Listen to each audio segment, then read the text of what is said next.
My name is Ullya Andjani, and then I will read the text. Misuse of drugs.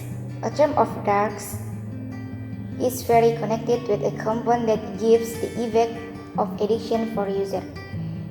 Dangers of drugs not only impact on physical but interferes mental or soul of the drug addicts, hence dealer and drug users must be eradicated. For the addicts, danger of drugs do not only image physical problem but mental disorder will also appear. Actually, these drug psychotropic compounds are commonly used a doctor or hospital to anesthetize patients who want to surgery or as a remedy for a particular disease. But this perception is wrongly defined and used out of its function and with a dose of that out of the provisions.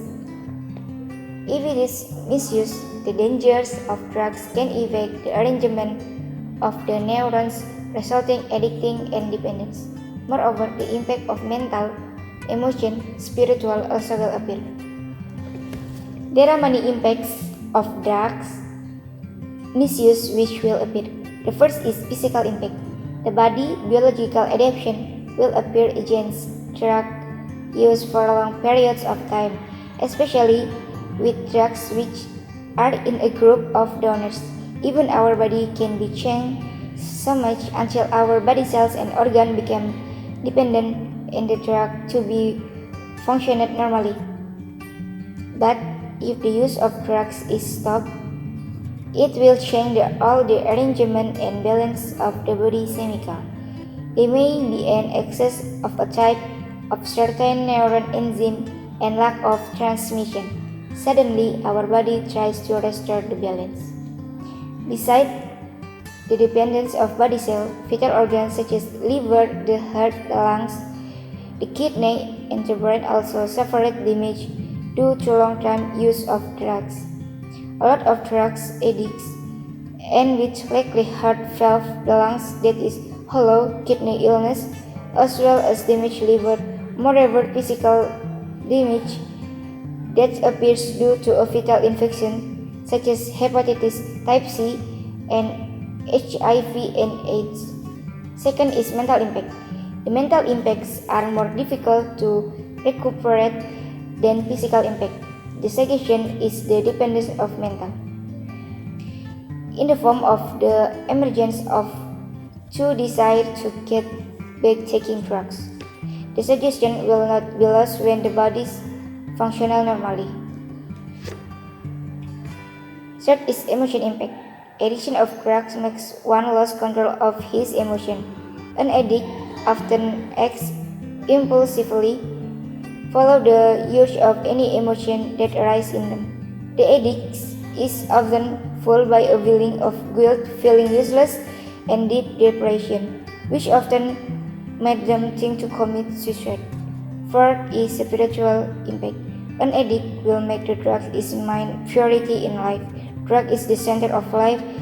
There is nothing more important than drugs. Drugs become far more important than a wife, husband, a girlfriend, a boyfriend, children, parents, the school, the work, and etc. They stop doing the usual activities they did before. They drown in the misuse of drugs. They no longer on their hobbies, routine activities such as school, college, or work as usual. If they previously was diligent in praying, they will be away from this activity. Based on this argument, we know many bad impact of drugs misuse. It's very dangerous for us and we have to eradicate it.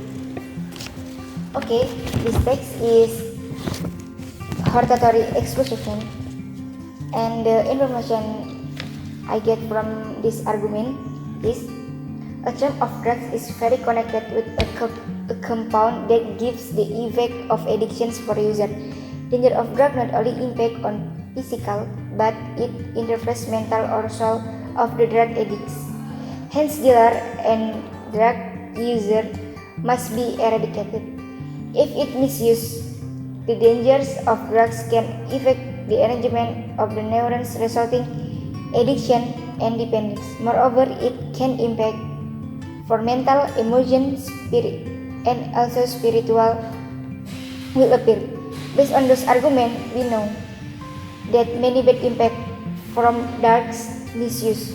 It's very dangerous for us and we have to eradicate it.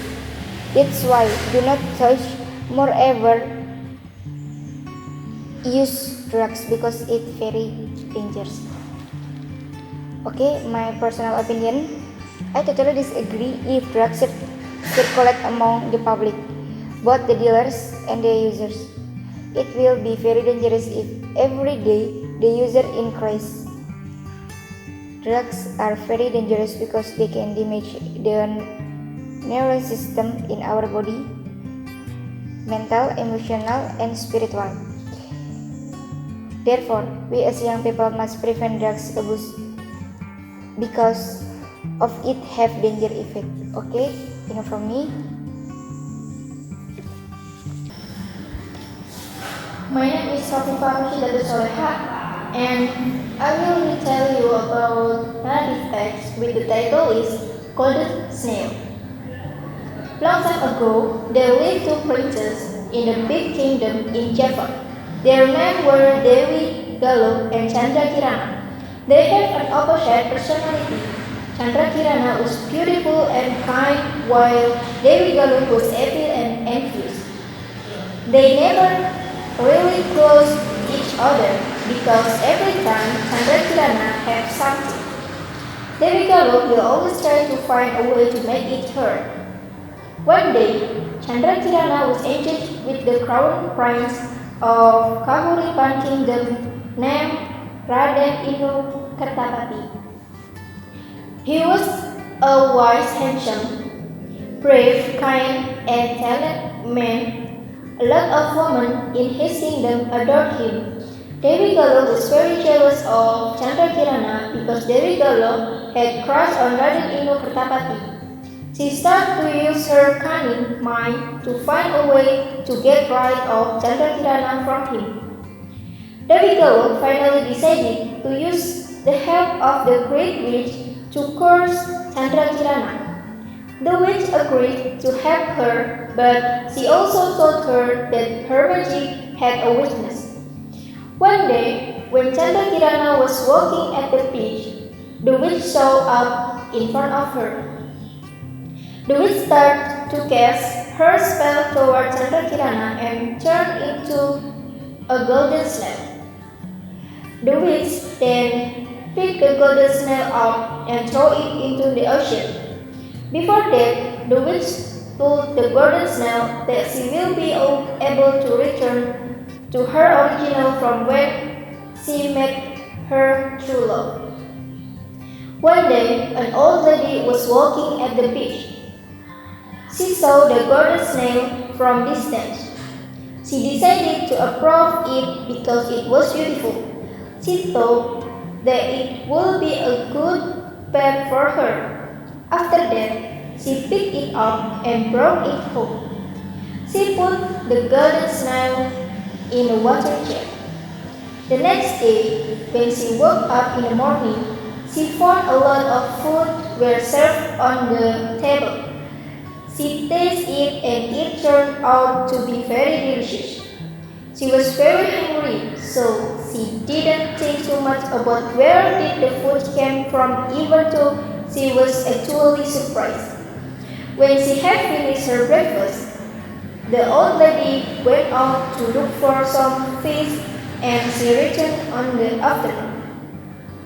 Every day, when the old lady woke up, the same thing happened over and over again. So many delicious food were served on the table. After a couple of days, she decided to find out who the person behind all this decent food on her table every day. One morning, she pretended to went out as she used to do, but she didn't really go. She hid her backyard and waited for a couple of minutes. After that, she took a peek inside through the window. She saw the golden snail turn into a beautiful lady. She also watched her cooking and cleaning the house. The old lady walked back to her house and surprised Chandra Kirana. "Who are you, my dear?" said the old lady. "I'm Chandra Kirana. I was a princess of Daha Kingdom," said Chandra Kirana. "What happened to you?" asked the old lady. "I was cursed by an evil witch sent by my sister, because my sister was envy to me." Chandra Kirana replied to the old lady's question. After that, Chandra Kirana turned back into the golden snail. Meanwhile, at the village, Raden Inu Kertapati was doing everything that he can to find Chandra Kirana. He finally decided to disguise himself as an ordinary villager so he can continue the search by himself. He walked from one house to another trying to talk to the villagers and collecting information about his beloved village. No one gave him valuable information about it, so he continued the search to another village.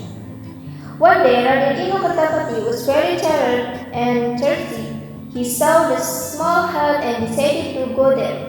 He knocked the door several times until finally someone opened the door. He was very surprised to see that person who opened the door was his beloved fiancé, Chandra Kirana. They were very happy.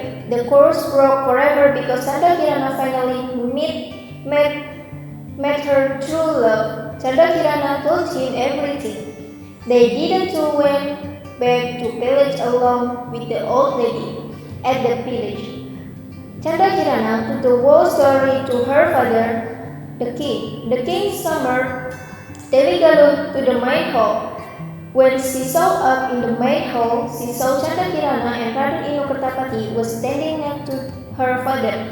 She realized that her father knew what she did to her sister the moment she entered the room, so she ran away from the village into the forest.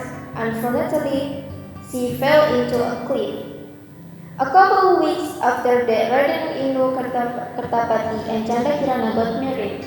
The king celebrated it by holding a big wedding party. Everybody in their kingdom was invited.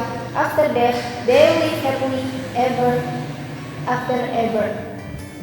Okay, from the text, we know that good and evil human nature have get a request to God.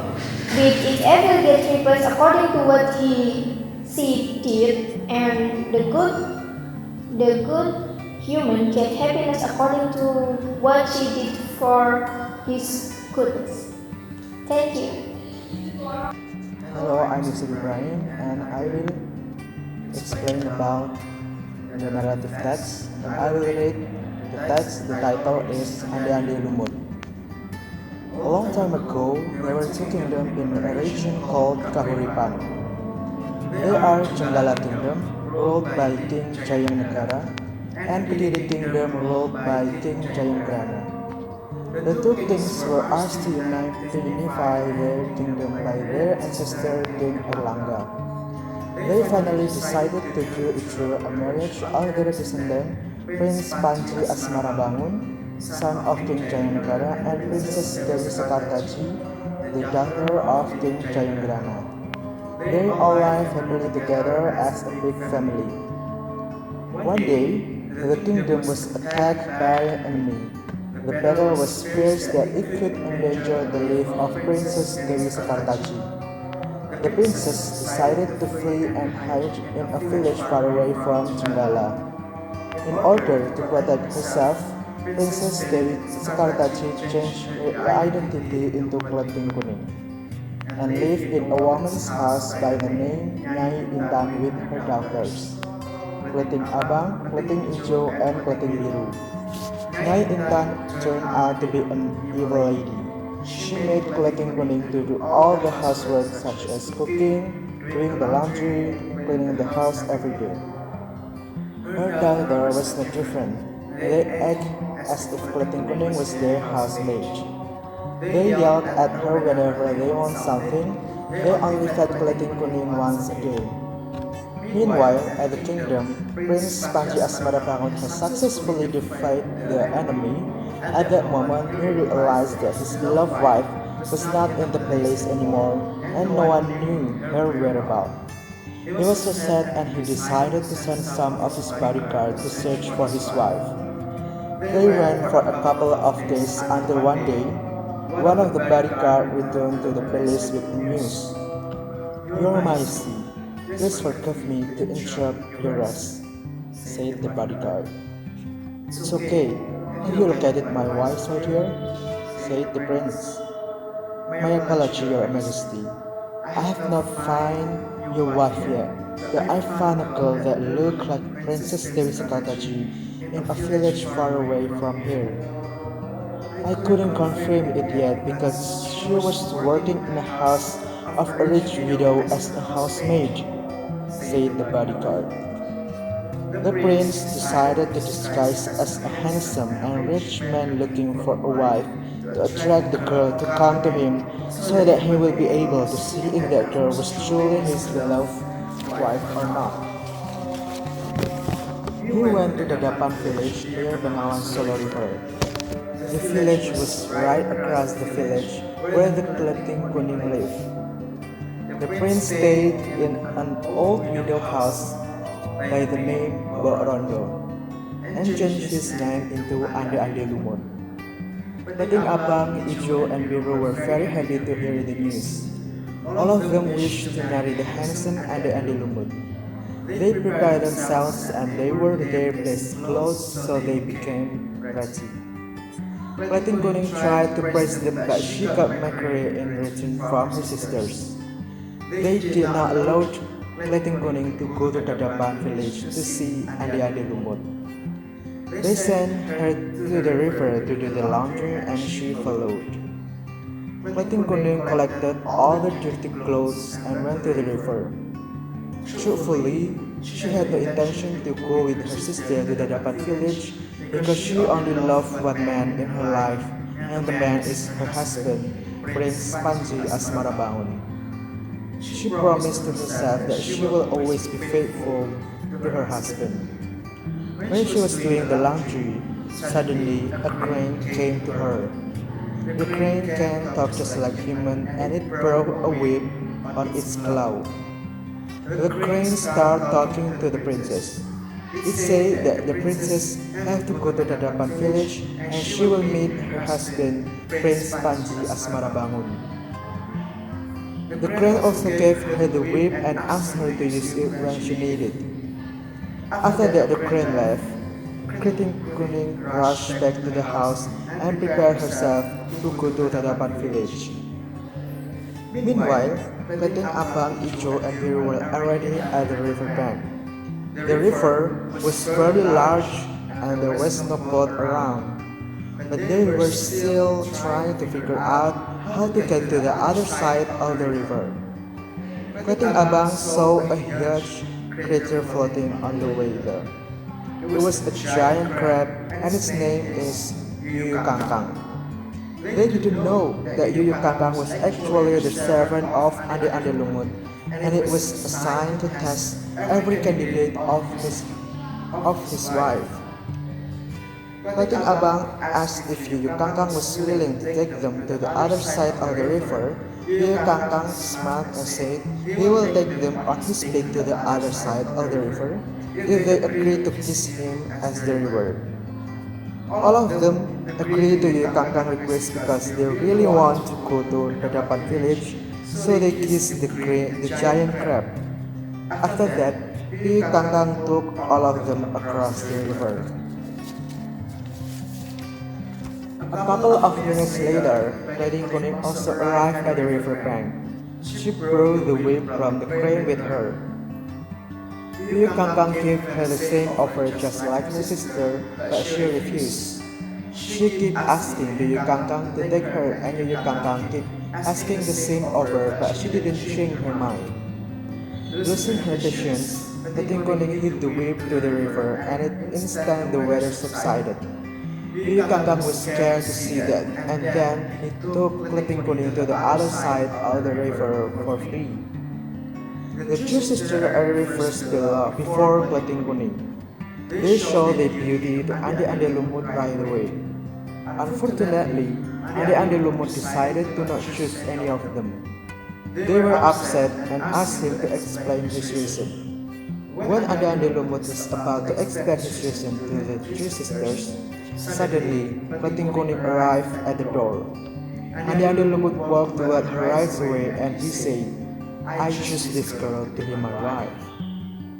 The two sisters became so angry and they said, "Why don't you choose one of us?"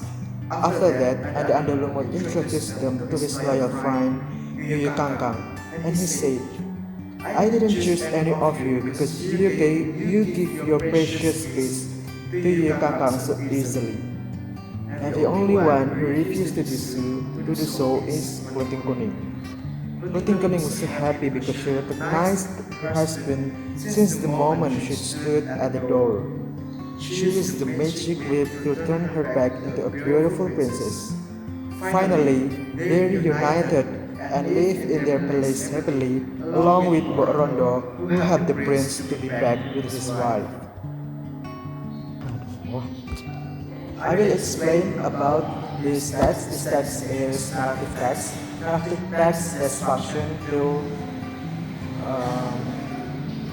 entertain the reader, and narrative text has two structure. There are orientation, complication, and resolution. The orientation is when Jenggala Kingdom and Kediri Kingdom united by the marriage of their child, Prince Kanji Asmarabangun and Dewi Sekartaji.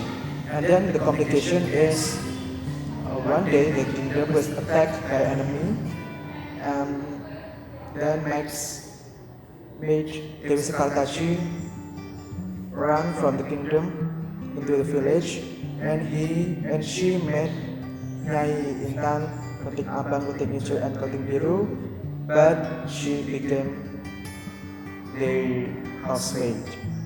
And then the resolution is when Ande Lumut or Prince Kanji Asmarabangun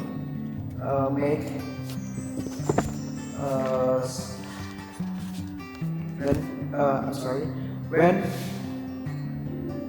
Ande Lumut or Prince Asmarabangun made the Letting Kuning in the Dadapan village. And then the last is my opinion about this narrative text. My opinion is I was very interested in this text because this text is a local fairy tale, and then this narrative text has a moral value. We have to keep the unfaithful.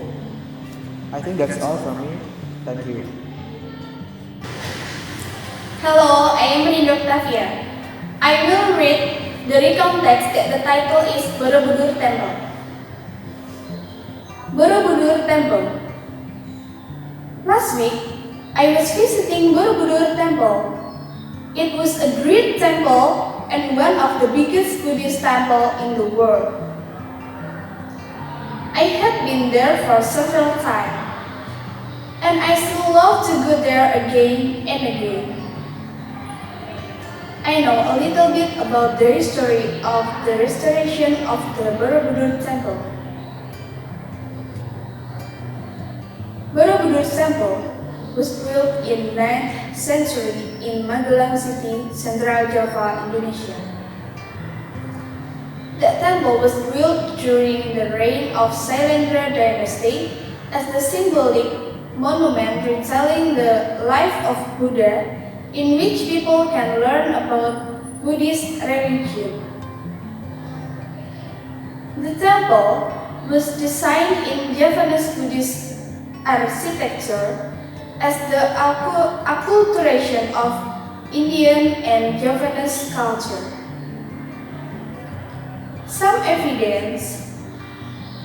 And theories suggest that Borobudur Temple was disappeared during the reign of Hindu Kingdom and Islam in Java in 4th century and the years after it. It was disappeared because of the eruption of Merapi Mountain that buried most of the surrounding area including the Borobudur Temple. But because of the eruption dam, the temple was survived and untouchable until in 1814 during the British colonialization. Sir Thomas Stamford Raffles, he is the British ruler of Java at that time, got information that there was a hill which carved texture. After that, Thomas Stamford Raffles made a project to dig and clear the area, and after 2 months working, the Borobudur Temple was appeared. But of course, at that time, the face of Borobudur was extremely different from its appearance today. Since it was found the British government restored that the temple continued by Dutch government. The largest restoration was undertaken by Indonesian government and UNESCO between 1975 until 1982. Since then, now we can enjoy and learn about the beauty of the Borobudur Temple. Thank you. From this text, I get the message that we can know about the history of Borobudur Temple that was built in 9th century in Magelang City, Central Java, Indonesia. Then, the temple was built during the reign of Sailendra dynasty. Borobudur Temple was disappeared because of the eruption of Merapi Mountain. But because that eruption, the temple was survived and untouchable. Then until now, we can enjoy the Borobudur Temple. In my opinion about this text is one kind of the recount text about historical recount text that tell about Borobudur Temple history. I think that this text, besides amusing the reader, this text also give a knowledge to the reader about the history of Borobudur Temple. And the text was complete the generic structure of the recount text to be a great recount text that are orientation, sequence of event, and reorientation.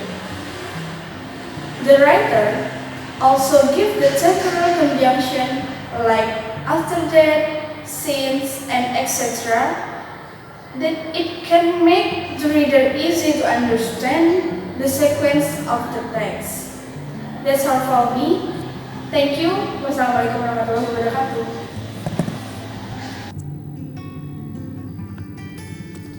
So here I'm Faisal Ar Rosyid. I will tell you about the narrative text with the title Onion and Garlic. The days of year in a village lived a family consisting of a father, mother, and teenage child named Beautiful Garlic. They are a happy family, although their father Garlic only merchant, but they live peacefully and get along well. But one day, the mother Garlic ill and eventually died. Garlic is very similarly grieved by the father. In the village lived also a widow who has a child named Red Onion. Since her mother died, the mother of Garlic, Red Onion, often paid a visit to the home of the Garlic. He often brought food. Garlic helped take care of the house or simply accompanied the Garlic and his father chatting. Finally, the father of Garlic, thinking that it might be better if he was married to the mother of the Onion, the Charlie not so feel lonely anymore. One day, Father Charlie fell ill and later died. Since then, the Onion and his mother are increasingly powerful and arbitrarily against Charlie. Charlie is almost never at rest. He had to be up before dawn to prepare the hot water and breakfast for Onion and his mother. Then, she had to feed the cattle, watering gardens, and washing clothes to the river. Then, he must still be around, took care of the house and many other jobs, but Charlie is always doing his job with glee because he hoped that someday his stepmother would love him as his own son. This morning, as usual, Charlie brought a basket containing the clothes that will be washed in the river. With a small singing hymn out perched on the edge of a small forest of the usual kind. That day the weather was sunny. Charlie immediately washed all the dirty clothes which he carried. Always silently, Charlie is not aware that the shirt was that the shirt has been drifting or carried by the children. That Richard cloth driving is the favorite cloth of his stepmother when realizing it. Clothes his stepmother has drove too far. Charlie crossed the river to for her, but didn't manage to find it. In desperation, he returned home and told his mother.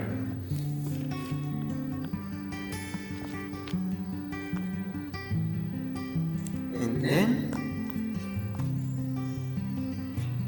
Charlie is forced to obey his wish. Charlie is forced to obey his wishes. He immediately downed the police doors. After stepping away and the sun was already leaning to the west, the colleague looked at a shepherd who are heading. The colleague then asked, "Oh, good, where are you heading?" During the week, the Charlie stayed with Grandma. During Charlie helped walk the works Grandma house. Of course, its Grandma was pleased, until eventually, even already a week, Grandma even called Charlie. Soon already a week you are living here, and I'm glad that you are a diligent and teachable also. For that much, I promise you may finish your mother.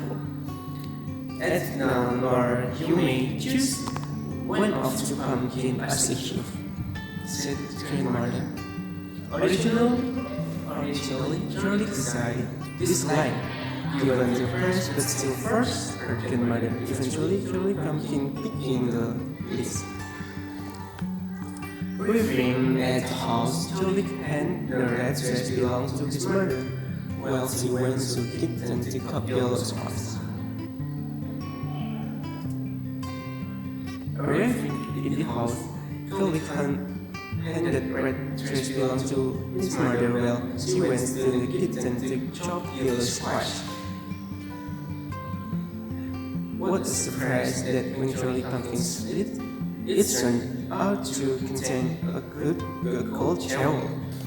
He yelled, I was so excited and told his magic to his stepfather and the shower with the greedy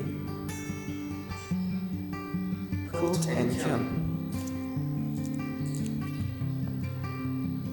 He yelled up excited and told his magic to his stepfather and the shower with the greedy captured the cold and kills.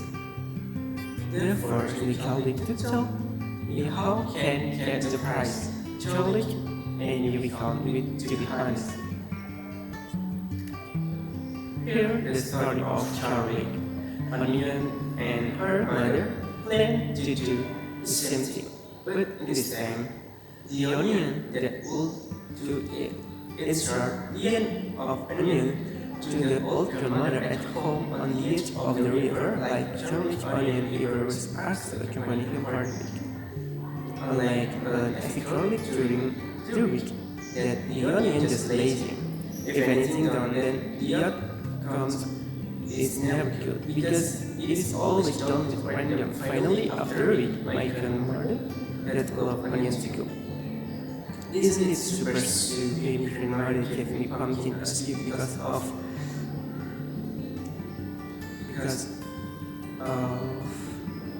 visit. It's just random. Finally, after a week, my grandmother loved onions to go. The grandmother was forced to enjoy the onion salad, one of the pumpkin that are offered, with white onion, saffron, and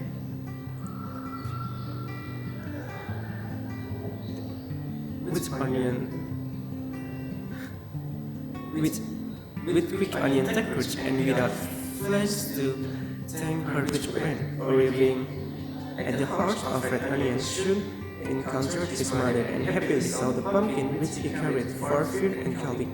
With requisition, they had Charlie to go into the river. Then, with the impression, they chopped pumpkin, but it turns out that instead of the shovel, all of the pumpkins, but the venomous animals such as snakes, scorpion, and other. The animals were directly attacked the red onion and her mother dead. That is the replay for people who are greedy. So, the moral message that can be turned from the storybook is that everyone who has an evident greedy nature towards other will get rewarded. However, every good deed, like that of Karmik, will produce good result for himself. Thank you.